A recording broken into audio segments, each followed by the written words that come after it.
And God bless her, my mom. She put up with it. Oh, but don't get me wrong now. Hurricane Reba could blow as good as the rest of them. But I'll tell you the thing about that I always remember about my mom is my mom could say things that would make a cyclops go cross-eyed. Okay? I remember one time I told my mom, I said, "Mom, I can't find my shoes." You know what she said? "They got to be somewhere." Really?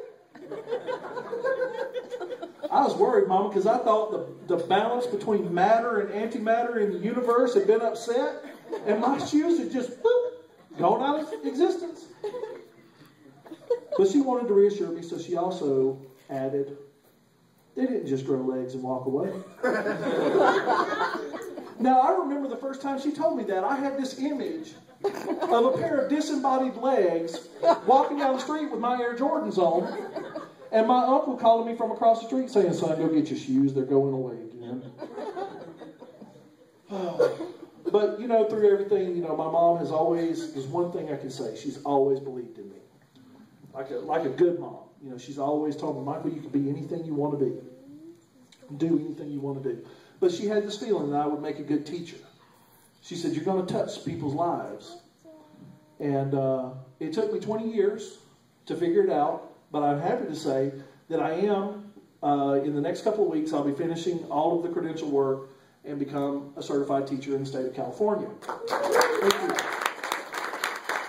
And in doing that, I get to work with kids. I get to work with students. Every day I get to teach students the joys of the English language. I'm going to let that one sink in. I get to teach your children how to talk. Right. Oh, I do, man, but I love it. I go in there and I go into my class and I see my kids and I look at them and, you know, it's funny because I call them my kids. And I look at them and I see our future. I look at it and I thank God that I had this opportunity.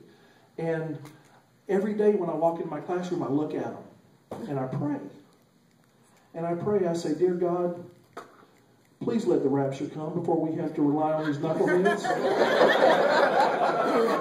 I know they're y'all's kids, but good Lord. It's a different time. It's different. I got to tell you, I got a teenage son. And I told him, I said, "Son, you need to go outside and cut the grass." You know what he said? "How much you going to pay me?"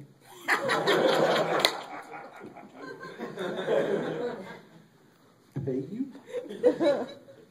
Did you eat today? Yeah. Consider yourself paid. By the way, I think you had a bed to sleep in last night, didn't you? I'll take a car wash too. Right? Because it's my responsibility. I have to do that. I have to teach my children. I have to teach my children how to be good men. I have to teach them how to get along in this world. If I don't, who else is going to? And believe me, my children will grow up to be good men. I got 4 boys, and they will grow up to be good men. Or not at all. Thank you guys for coming out. Thank you.